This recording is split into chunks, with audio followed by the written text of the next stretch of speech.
Welcome to the Attempting Stand-Up Comedy Podcast. I'm your host, Tim Cambridge. Thanks for listening. On this episode of the Attempting Stand-Up Comedy Podcast, we step into the studio with comedian Joe Pontillo from the Big Apple. So let's enjoy this conversation as we pull the curtain and hear the stories behind the scenes of how this comedian from New York City got his start. Let's enjoy this episode of the Attempting Stand-Up Comedy Podcast. So I want to take you back to some of your early days, and then I'll call into some of your special jokes and stuff you've been working on. But your early days in comedy, can you think back to what that felt like? You know, in this podcast of Attempting Stand-Up Comedy, you know, I'm on this new journey. Been hosting shows, but now finally behind the mic writing jokes. But for you, way back when, can you remember? I mean, what did that feel like, and why did you do it? It felt like hard to say. So like I always just was like, I want to be in entertainment. I'm funny. I think stand up is the way to get to where I want to go. I probably made a terrible decision. But I've created something very cool along the way. So I feel like that's worth it. You know, I didn't do any open mics. I didn't do any class. I didn't prepare whatsoever to be a comedian. I kind of just like, I'm just going to go on stage and see what happens. And at first that was a terrible idea. But, you know, after a couple rough times, I realized like, oh, okay, there's got to be some kind of plan. You have to go. Oh, I lost you. There you go. You're back. Some kind of plan is where you left off. I shouldn't have muted. Sorry about that. That's okay. Yeah. So, yeah. And I started, you know, sort of my initial insane goal was I was never going to repeat the same joke. Oh, wow. I bow down to you, man. Yeah. And I mean, even to this day, like I never do my act the same way twice. Right. Like, you know, I mean, I'll do the same jokes. And I also maybe don't even tell the joke the same way every single time. Because to me, everything's always a work in progress in stand-up. Nothing's ever really finished. So, yeah, it took me probably about a year and a half to finally start having like several go-to jokes that I was actually going to do every time, mixed in with all the things like I came up with that day, because I'm a comedy genius. Never mind that half of it would bomb because I didn't quite know how to be a performer yet. Right. So that was my early stage process. Nice. And obviously the tenacity to keep on going. You know, was there a moment for you that maybe you got some advice that helped you kind of tweak what you were doing? Did anyone come around and, hey, Joe, this is good, but hey, what about this U-turn or left turn, or any advice along the way that helped you? Yeah. Every time I got advice when I was like coming up, I feel like it was completely unsolicited and from people that I didn't like. Mm-hmm. And I just immediately was like, how dare you? But then after a while, I would be like, you know what, maybe they made some points. There was a comedian in New York who I think was a doorman by day. And he also like filmed everybody's set. This was like the mid 2000s. So this was so long ago, like sometimes you were getting a VHS tape of your set. Nice. Or DVD. It was an upgrade when you got 8 millimeter. It was like a big deal. High eight was like gold platinum, right? Oh yeah.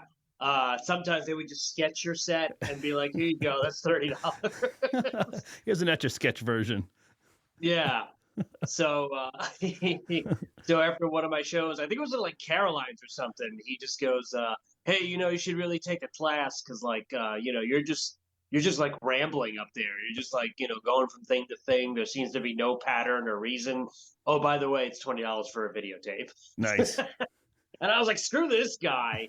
But then I started realized I was like, oh yeah, I should probably like tighten everything or neaten everything up. Mm-hmm. That seems to be what comedians do.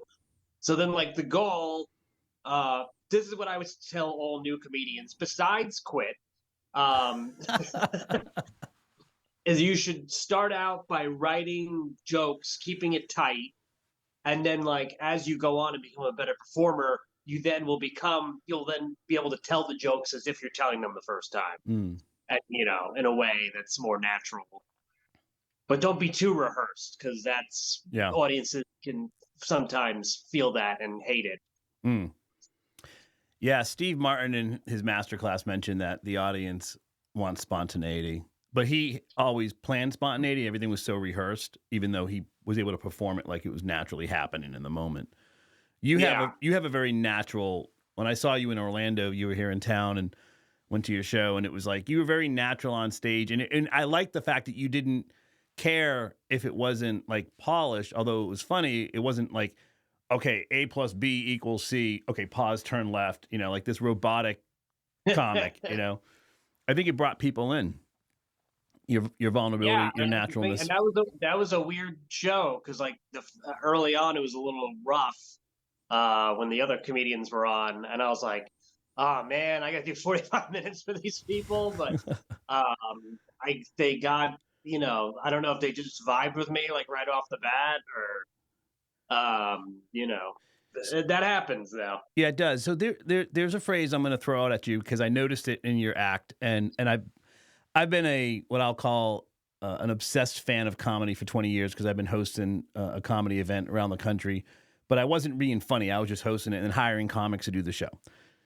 But what I've noticed is when a performer takes the stage and they have what I'll call a natural confidence, not an arrogant confidence. Like there are people that get on stage, you're like, really, dude? Like, Yeah. God didn't beam you down on the stage tonight, right? But you do step on with a natural confidence, and I think that actually relaxes audiences. What do you think?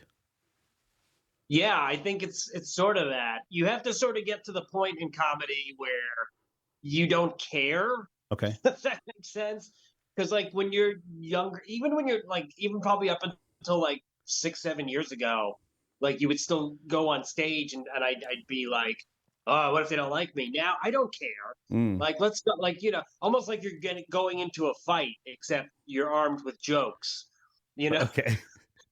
so once the audience knows like you're in charge, like that, Yeah. they're on your side. That's what they want. They have to respect you. It's like going to prison. you have to beat, you have to beat up the audience as soon as you get on stage, so they all respect you.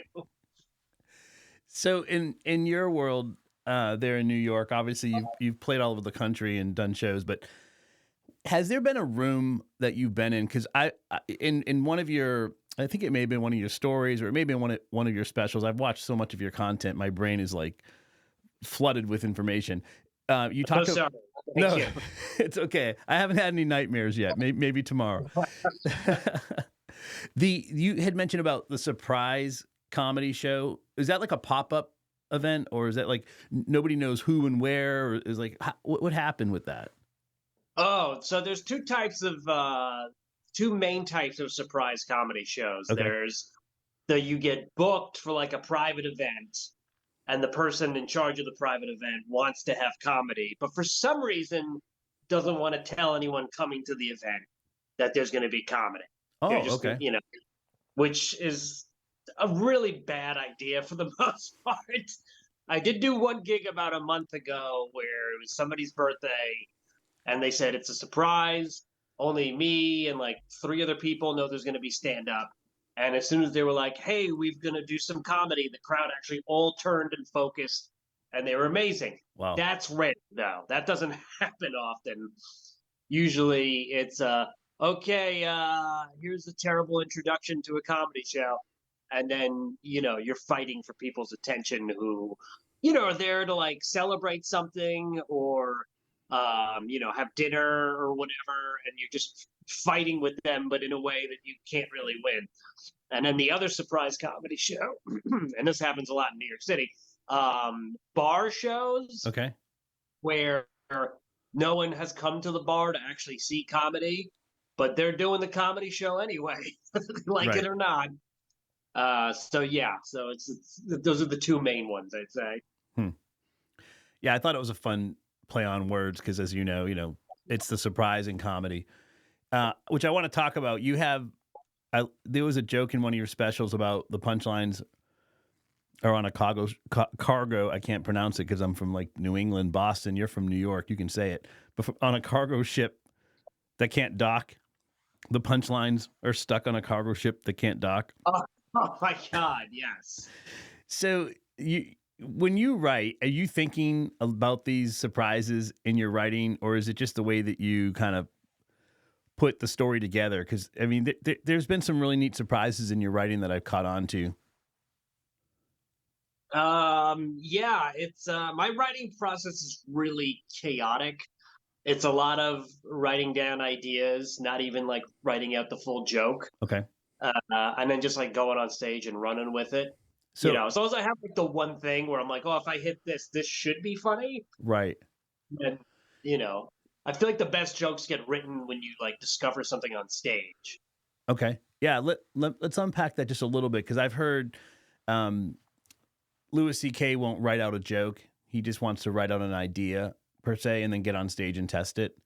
Yeah. I don't know if you've had any what I'll call like frustration when I come to like write something down. I feel like I'm like plaster on a wall. I'm stuck. But if I just write maybe the premise or maybe the punchline and then go on stage and let it kind of naturally, organically unfold, then you find the joke. Is that what happens for you, or you? I'm going to write this out word for word. Yeah, no, I never write anything out word for word. Like if I write anything down that's more than a sentence, You don't it's even a text. lot. You don't even text word for word. No, sometimes, and I usually write it so fast, I'm even like, what did I even write here? This Yeah. is it's like that episode of Seinfeld when he wakes up from a dream and writes down Yeah. something. He's like, that's funny, but except I'm awake and I'm doing this. Yeah.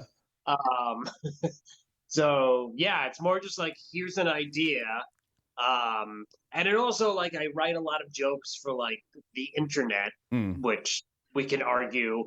And a lot of that like is like, oh, this is only funny on the internet, or it's not funny on the internet, but it's funny on stage for Mm. some reason. Right. That's a whole other like writing tool that you have to like figure out as you're going.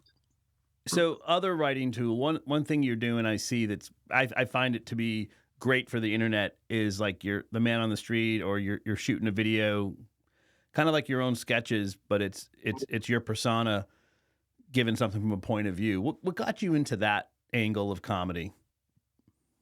That's really the main reason I kind of got into comedy is because I wanted to have a TV show or something, whether it's like a sketch show or a talk show or a sitcom type thing or whatever.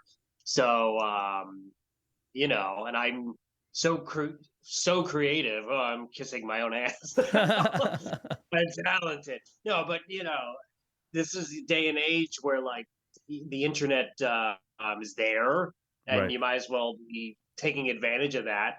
Like, and not everything has to be here's a stand-up clip. There's more to it. Mm-hmm. So I've got it is getting annoying because I've had people be like, need more stand-up and less sketches, or vice versa. So But the sketches, reason I bring it up is actually an area of frustration I'm going through, Joe, and I'm going to capitalize on having you in front of me. So thank you. And that's this, the term act out. So most people that consume comedy, they don't maybe realize what they're eating. It's kind of like the meatball. What's really in the meatball? You don't know, right? the hidden message of stand-up comedy. Right. So like in comedy, right? Somebody goes to a show, they're like, man, that was awesome. And then after you ask them, well, what did you like about it? They couldn't tell you.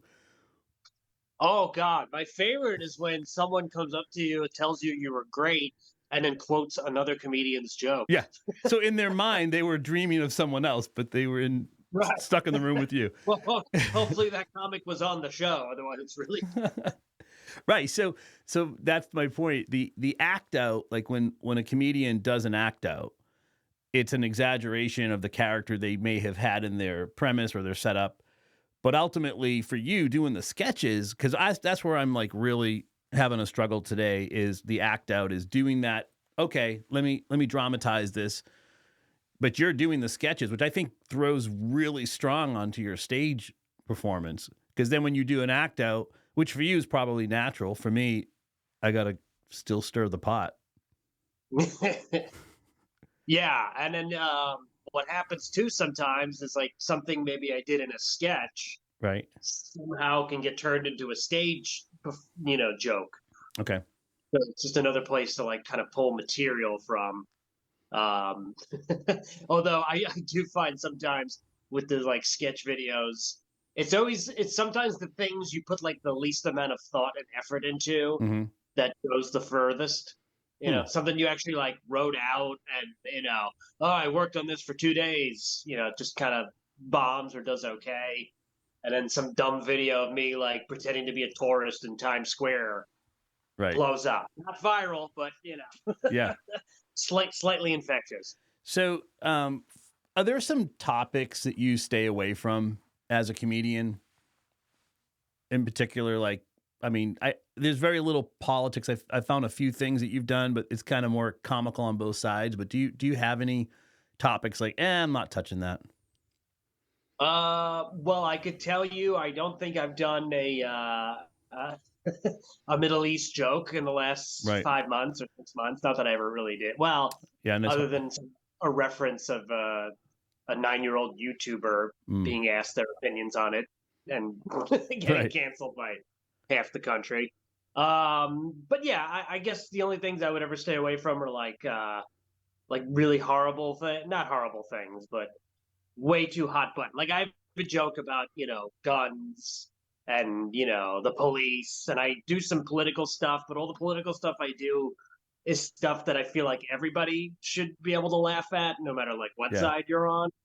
Like too many comedians today are obsessed with just like pissing people off Right. who either don't have their opinion or vote the way they want to, and I don't really think that's our job. Hmm. You want to do that? Go get a job for A CNN network. or Right. Exactly. NBC or Fox or something. Exactly. They need the entertainer that you want to be.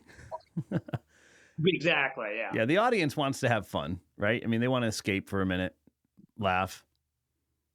Yeah. Exactly. They don't want to be told they're stupid or wrong or that you're better than them. Mm-hmm. Yeah. Because So, even though maybe you are, right. That's we're all on interesting. the same level. Yeah, that I had just done a book review on the podcast for Steve Martin's book, and I brought him up twice in one podcast on his book, Born Standing Up, and Hmm. he talked about that superiority. People in the audience they want to feel superior, hence the whole put down, right? So you do a joke about something, and the audience laughs because they're laughing at that person that's not in the room. Yeah. It makes them feel better. Um, by the way, I really liked your joke about the baby's first Christmas and the pineapple on the front porch, on the front doorstep. Oh God. Yes, that is a growing epidemic Yeah, of the pictures. of people who take their newborn baby and decide to have these weird photo shoots, mainly for social media content. They Right, really, right. like when I was born, I'm sure when you were born, like no one outside of our immediate family knew we No, existed for I, months, years, maybe. there's a Polaroid of me floating around. Okay, exactly. But did they hang that up all Well, around the neighborhood? they would pass it. They would pass it off to like relatives. It would go from like to grandma to aunt. Then you'd eventually get the Polaroid back in a birthday card a year later. Oh You know, God. Don't make copies of this. right. Reminds me of Just send them the material. yeah. Reminds me of the Mitch Hedberg joke about this is a picture of me, you know, when I was younger. It's like every picture of me is of me when I was younger, It's like, yeah. So the parent thing. So you take a topic like that, babies or parents, and I want to get into your brain just for a moment. What sparks that idea, or what makes you want to go into that topic? Is it because you're trying to build something of commonality, or is it just this was weird? I noticed this. Like, what sparked it for you? Where's your spark? Yeah, that comes from like a number of places. I talk a lot about I guess social media brain rot. So that's kind of Huh. part of it. Because that's and also like I have multiple jokes about, when I was young, I definitely wanted kids, and the older I've gotten, I'm kind of against them now. And it's not even because I've changed, just because I just see how other people are. And I'm like, why would anyone do this to themselves? So like I have a joke about celebrity baby names, and then new Muppets. I don't know. I probably did that one Yeah. when I was in Florida, and then now there's one about like everybody I went to high school with. Every other day I'm seeing like just weird posts about their kid, and I'm like, I don't need to know this much about your kid. Right. Like these people are kind of psychopaths. Yeah, it's like really. I think it's actually eerie, as well. It's like you're putting your child out there for the world that the child can't defend themselves against. Yeah, and I mean, so many people, are in therapy now. Imagine 20, 30 years Yeah. from now when the pineapple kids Right. in therapy Yeah. and all these other people whose entire lives were on social media as a kid. Like that's it. They're just the entire country will just be therapists Yeah. at that point. Now there was some video floating around that I saw on the fabulous internet about this like 4-year-old was saying on the camera, subscribe and comment or subscribe and like, and it's like, oh my gosh, this poor kid, 4 years old. I mean, the child should be saying like, Captain Crunch and Sesame Street. That's what they Something, yeah. something a little bit more healthy. So your parents on Facebook, I want to bring up that bit because my mother's on Facebook, and there was only one time in my life I had a really big fight with my mom, and that was when she would leave me excessive voicemails during the day. And so I finally called AT&T and I said, I want to cancel my voicemail. And they're like, sir, this is actually talking it out with you right now. This could become a bit. I said to them, I said, yes, you have to understand. My mother leaves me so many voicemails in the day. I just want to have no voicemail. So my phone rings continuously and you can't leave a voicemail. So no joke, for literally a month, I had no voicemail. So if you called me, huh? You can do that? Yeah, you can. You can shut off your voicemail. I didn't know that. I was just frustrated and called and asked if I could. It was great because then I would just return calls based on, if I knew the person, like missed call. Yeah. How much do you want it? How many rings did you let it go to? Right. 10 or more, I'll call you back. Yeah, they have a new feature now on the phone. You can actually answer somebody while they're leaving you a voicemail. Oh yeah, you could like shoot them a text, like please stop calling me. Yeah, stop whatever. Or if like stop talking. My daughter does that to me now. Like I'll call her, she won't answer. It'll go to voicemail, and while I'm leaving a voicemail, she'll say, "Hey, Dad," and I'm like, "Where'd you come from?" Like it was just during the voicemail, she like pops in. So you're I woke up, my phone was going crazy one morning, maybe like 3 weeks ago. I was like, oh my God, what's happening? And it was like a long text of my sister texting my entire family to let her know she got her DNA results. Oh, wow. Are you truly all Italian? Yeah. Oh no, we're only 83% Italian. I'm like, oh, thank you. This is an emergency text. I needed this first thing in the morning to wake me up in a panic. Our entire lives are lies now. Okay, that's a bit we both need to beat up, and that is, the family group text. It's of the devil. It is crazy. And my mother, I finally told her one day, would you not text the family after 10 p.m.? We do sleep. I mean, you don't have a life. Oh, sorry, she does have a life, but I mean, she's 82, so she can sleep in if she wants to, right? And you're going, so you can stay up all night and text us, but we need to go to bed. Yeah. Oh yeah, with me, my downfall is morning text because I sleep late most days, right? Because of my lifestyle. My favorite morning text was waking up to a text saying your sister was robbed. Oh gosh. And they stole her cell phone, and I just like got up and I was like, oh my God. And my first thought was I'm gonna text my sister to see if she's okay. Right. And then after sending it was just like, well, I just texted the robber. So yeah, they wrote back, pay the bill. New phone for this. Can I get my phone upgraded? Thank you. Yeah. Your sister's phone. I want a new one. So, yeah. So to the Italian side, I actually found out this year that I'm part Greek. And my sister and we went to a Greek festival out in Tarpon Springs, Florida. And now you're allowed. What was that? Now you're allowed to go. I know. So, Well, that's just it. So I've been working on this bit. I'll run it by you. You know, as an Italian food is like, it's sacred, right? You know, people ask you what's your favorite food. You know, you never say Chinese, although I like Chinese, because if you admit it as an Italian, that's like heresy, you know? So oh, now that I'm part Greek, I have this cannoli and baklava fighting in my head. But I'll eat both of them at the same time. I mean, let's do it. Because that's the you challenge. don't have to choose. You don't have to Just choose. Just put them together. Oh gosh, have you done a lot on the Italian side, or do you think that that's just worn out? I feel like I do. I've had people come. I've had people come to me after shows being like, "You should do more Italian stuff." I also one time had someone say that I should just go full blown Italian, like Sebastian Maniscalco or something. Mm-hmm. I'm like, that's not really me. I do a regular character that sort of makes fun of like Italian social media influencers Mm. because that kind of became a thing in the Okay. last few years. Like, you know, just these guys who not comedians, but now they're doing comedy because they have social media followings.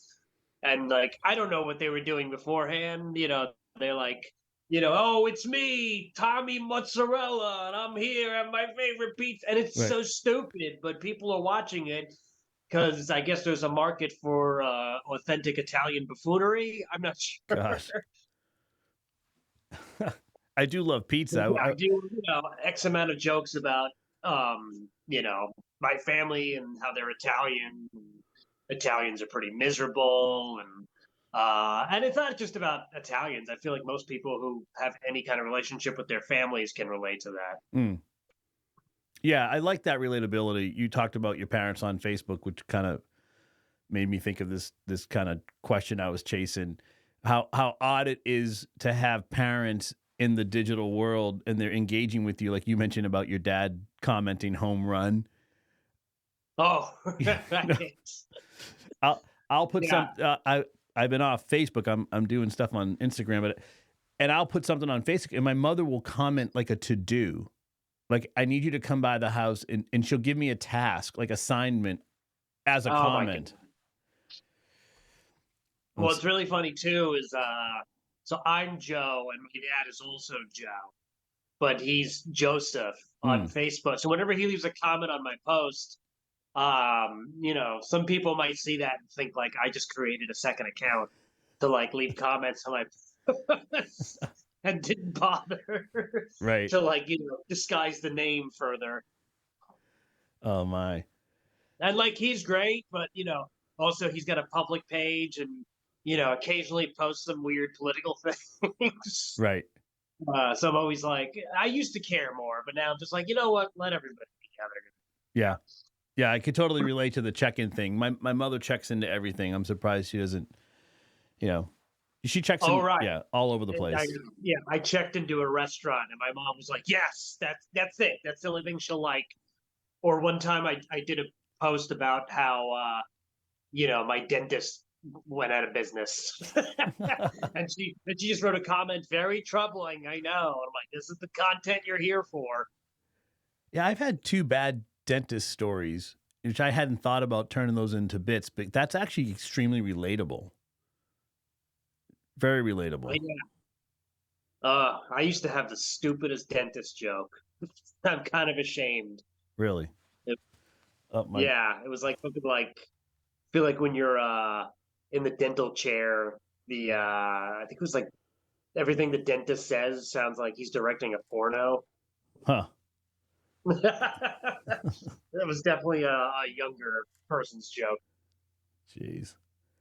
Hold on, let me get my camera back on. You got so much smaller. What happened? I did. Well, for some reason my camera decided to get hot. It's okay. We'll edit it in. I'll be back. No, no, I'm with you now. So just put in one of my clips somewhere. yeah, it's awesome. It's easy. The crazy thing about the commonality thing, the dental thing or something, you try to find content that people can relate to, and I find that to be still a struggle sometimes because you know your life's so bizarre, right? You know you have weird experiences. For you, do you have anything right now that you're working on that you're excited about when it comes to comedy? Oh, I'm not excited about Yeah. it. Yeah, I wish I had my book with me. Actually, I left it in my jacket. But no, nothing. I'm really like overly excited on. It's more just like a couple of newer things. I'm like trying to flesh out, I guess, somewhat. Mm. I've actually been doing a very stupid joke. Not stupid, but I flew back from Florida on Spirit Airlines. Mm. But the joke is that like every comedian has a joke about Spirit Airlines now, so I really just did it to find out what the hype was. And every time I've done this one line, it does great, and it kind of drives me insane. Where I'm like, I didn't know you had to bring your own chair. Always Nice. get such a huge laugh. And now I'm trying to work on something about like how the pilots are just they're not even like excited to be there. They're just like, yeah, folks, our landing will be about 2:05, and just remember, life is pain, something like that. I just Right. It's almost like these are the pilots that were left over or maybe used to work at Goodwill or something, you know? something like that. Yeah, I feel like all their planes look like they actually were from another airline that they just stole and painted yellow. Like Sure. something very fishy's going on. Yeah, or maybe I think like Delta has an automatic retirement age of 65, but then you could do something like Spirit has an automatic retirement age of 105, you know? Yeah. It's like, we'll keep you working if you can breathe, you know? Never stop flying. Never stop flying. So do you want to be a pilot at 92? Come on over, work for Spirit, you know? I can't see. Perfect. You're hired. Excellent. That's all right. We have no instruments. Yeah. It's autopilot. We No work. we just need someone to sit in the chair and wear a hat. Our planes have cruise control. Yeah, cruise control. Oh gosh. Yeah, I took a train. I mean, I know up in, your neck of the woods, subway, it's nonstop, loving life up there. But in Orlando, we don't really have much, commuter system to speak of. Sure, yeah. It's really bizarre. And our I was culture. actually looking into what it would cost to take a train to Florida, Yeah. and they just don't want you to take a train. I don't know. The train system in this country is so stupid and ridiculous. So I was like, oh, what if I took a train to California? And it's like, oh yeah, it's like $700, and you're on the train for like 4 or 5 days, and I'm like, excuse me. I know. I love trains. Well. I find it to be so productive. I just love it. I can sleep. I can read. I can, I try sleeping when I drive, but I've only woken up sleeping, but that's another story. But the train deal, I took this train down to West Palm Beach and the train hit 120 miles an hour. But Joe, I don't get it. They didn't have seatbelts on the train. And I'm thinking I gotta make a joke out of this. How do you? You're right. Because it doesn't make any sense. We have all these rules and laws for cars doing, the average car is doing what, 28 miles an hour a day? I mean, in New York City, how fast are you driving? Next to me was getting dental work done. Boom, there you Boom. Yeah. Yeah. I gotta figure out a joke on that seatbelt in the train. No seatbelts. Something. Yeah, that's kind of ridiculous. Yeah. Well, even in New York City, I mean, you have subways. There may be something there. There's no seatbelts on subways. Well, yeah, you could do whatever you want on that. You could stand. You could play the piano. You could get in a fight with a humanoid rat. There's possibilities are endless. Yeah, you go underground, and all of a sudden you're safe from all crashes. Right. You come up from the subway, and the apocalypse has happened. Right. But hey, less traffic now. Well, Joe, I want to leave you with this. In your field of comedy writing, obviously doing the sketches and working on TV stuff, do you think the world is better because of comedy, and why? Yeah, I think it's totally. Imagine there was no comedy. I mean, people are miserable enough with comedy. Imagine a world without comedy. This is like a movie. Yeah. No one laughed. There were no punchlines. There were only setups. That would be the real nightmare. Like just a bunch of people going on stage doing the setup. and an audience is going, and then what? Yeah. It's like total torture. Yeah. Yeah. Oh yeah. I mean, every time I've had someone come up to me telling me that like, oh, I had a bad week, and your show was so funny. Thank you. Like, everybody needs a laugh. Like, the world is terrible. Comedy, I think, is more important than ever. Mm-hmm. I think it's always sort of made the world better. I do think, um, the government shouldn't regulate it, but maybe like comedians should make some sort of council and regulate it to an extent, to maybe, I don't know, stop too many people from doing it. Right. Or I mean, like, see, I'm New York City based, but I like going other places. Like, I loved going to Orlando or all over the country, because New York City, there's too much of it, and Mm. so it's a little underappreciated Mm. to an extent. But then you go someplace else, and people are like, "Oh my God, you came here from New York to perform for us? You're amazing." Mm.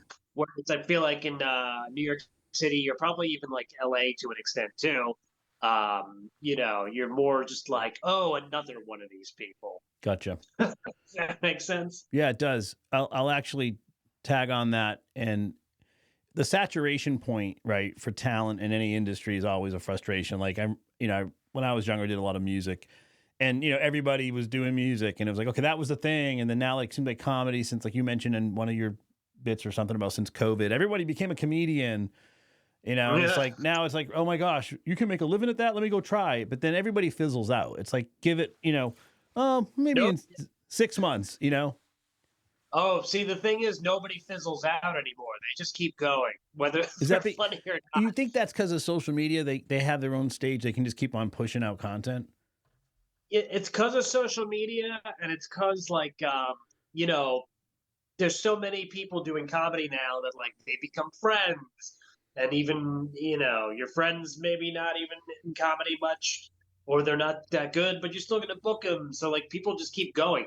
Like, when I started doing comedy, I did a lot of bringer shows, which I feel like are designed to break you Hmm. from going forward in comedy. And everybody I started doing comedy with, like, quit. Mm. I think I'm the last person standing. But now, like, nobody, newer comics don't really put themselves through that. They Hmm. just do open mics and meet other comedians, and so, like, there's nothing that breaks them early on. Gotcha. And I did so many of those shows because I just love to absorb the worst things possible, I guess. Hmm. And at no point was I like, I can't handle anymore. I was like, nah, give me more of this. No, it's true. That's actually Jerry Seinfeld in an interview. He calls it the comedy monster, and it's a unique breed of person that can tolerate all the pain and rejection. But I think Yeah, that's what makes the craft. And yeah, that is what makes the craft. Like, the funniest thing about comedy is trying to do comedy. right. I Yeah. think just trying to navigate all the ridiculous things you have to do just to, like, kind of have a career. Mm. No, that means a lot to me today in the adventure that I'm on, and I think even for observing your path, it's that tenacity. I'll call it that Italian determination, right? You just it's I well, think that I think it's great that I just thought you were some lone audience member at that show, and there's so much more to you. right. I was like, oh, you're a comedian? I didn't realize that. Oh, you have this podcast? Oh, you do shows all around the country? What the hell? Yeah. Yeah, it's and the other fun thing about that, on the what I'll call the stage side of this craft, I think some people don't comprehend. You have to hunt, and in the side of the work that I do, I kind of get a little aggressive and passionate about hunting events and hunting shows. Where a lot of comics I talk to, they're like, "Oh man, I want a booking, and somebody needs to call me." I'm like, "What are you doing? You know, how are you hunting the next opportunity? And that Yeah, because just make your own stuff. exactly. I've had two specials. I produced them both myself. Every sketch I do is self-produced, self-edited, and it's some of the best shows I've done throughout the years are things I've produced. I don't produce as many shows as I used to, but Mm. so you got to just kind of make your own stuff. No one's going to give it to you. That's awesome. That's the strong word I think we all need to be reminded of. And But also cool. No. And also quit. There's enough Quit of you. now. Get away. Run. Drop out. It's like we're going to give you a pass. You get to go back to kindergarten. Like you're done. No graduation for you. Well, Joe, any final thoughts from your vantage point of life? I think once a year we should take, once the comedy council is formed. And when I say comedy council, Yeah. I mean guys wearing robes. Totally. When like a shady location. Right. Bring forth the new comedians and we just take them out to the woods somewhere and just, you're free, go. No, I don't know. I don't know. I haven't had a day job since 2015 technically, which is good and bad. I didn't quit because I was like, yeah, I'm making it. I quit just kind of natural circumstances. So Good for you. I wrote it out. And like, because every time I'm like, oh man, I haven't made it yet. But at the same time, there's like different levels of making it. And I feel like the fact that I've made it this long, kind of making a living, is like one level of making it. But I'm hoping there's another level or two in the near future. So Yeah. was that a message of hope? I'm not sure. But no, it's a message of there's an escalator on that side door that you're going to open. It's like crack, there it is. And I think everything leads to the next thing. You don't know what it is, and you're always being prepared for the next thing. Yeah, and I've learned to an extent, every time I try for certain things, they don't come my way. So I've kind of just let the universe just throw whatever it's going to throw. Kind of since COVID, I've been like that. Yeah.